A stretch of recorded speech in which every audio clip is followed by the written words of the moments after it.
حضور کی محبت کا ایک تقاضا اور بھی ہے کہ ہمارا نا اپنے نبی سے ملنے کو بھی دل چاہے۔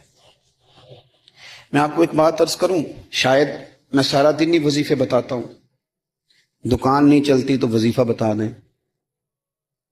بچے ایک دوسرے سے لڑائی کرتے ہیں تو وظیفہ بتا دیں۔ میں پڑھتا ہوں بزرگوں کی کتابیں، تو بزرگ فرماتے ہیں لوگ آیا کرتے تھے کہ کوئی درود و سلام بتائیں جس سے مدینے والے محبوب کا دیدار نصیب ہو۔ میں نے کہا کہ اس طرح کا بھی کوئی محب ہے جس کا محبوب سے ملنے کو دل نہ چاہے، جس کی خواہش پیدا نہ ہو، جس کے اندر تڑپ نہ ہو، ذوق نہ ہو؟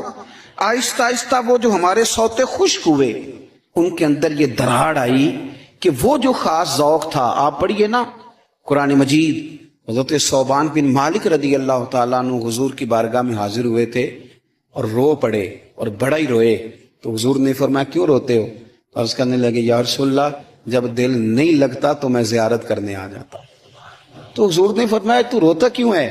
عرض کی سونیا مجبوری یہ ہے کہ آج تو دیدار کر لیتا ہوں، اور صبح قیامت اللہ آپ کی برکت سے جنت دے گا بھی تو آپ تو اونچلے درجے میں ہوں گے نا نبیوں کے ساتھ، تو میں تو ہوں گا غریبوں کے محلے میں، غلاموں کے علاقے میں، حضور وہاں زیارت کیسے کروں گا؟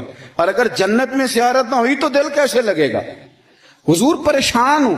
آپ اس صحابی کی کیفیت دیکھیے اور اس صحابی کے الفاظ دیکھیے جنہوں نے اپنے آنسوؤں میں لپیٹ کے نبی پاک کی بارگاہ میں پیش کیے۔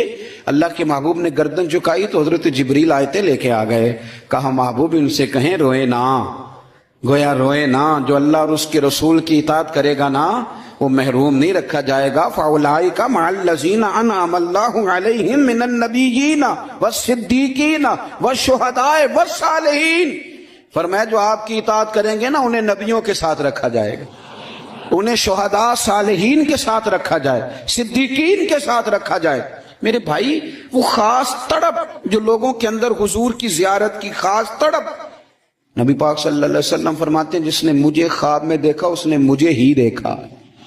شیطان خواب میں بھی آ کے میری مثل ہونے کا دعویٰ نہیں کر سکتا۔ وہ جو ایک ذوق ہے حضور کی زیارت کا، ہمارے تو ایسے صوفیاء گزرے جو فرماتے ہیں ایک لمحے کے لیے اگر نبی پاک ہم سے جدا ہو جائیں تو ہم اپنے آپ کو مومن ہی تسلیم نہیں کرتے۔ لیکن اب ہمارے نوجوانوں میں اور ہمارے لوگوں میں جو خاص شوق ہوتا تھا، رات کو نا لوگ نہا کے سوتے تھے، خوشبو لگا کے سوتے تھے، اپنے بستر کو دیکھتے تھے صاف ہے، استغفار پڑھتے تھے، اور پھر وہ مدینہ شریف کی طرف منہ کر کے باوضو درود و سلام پڑھتے سوتے تھے۔ کوئی پوچھتا تھا یہ کیا ہے تو کہتے تھے چر ہویا مینوں ترلے لیندے ہاں، کدی موڑ میرے ول واگاں، خواب میری وچ ایک بار جیاویں میں ساری عمر نہ جاگاں۔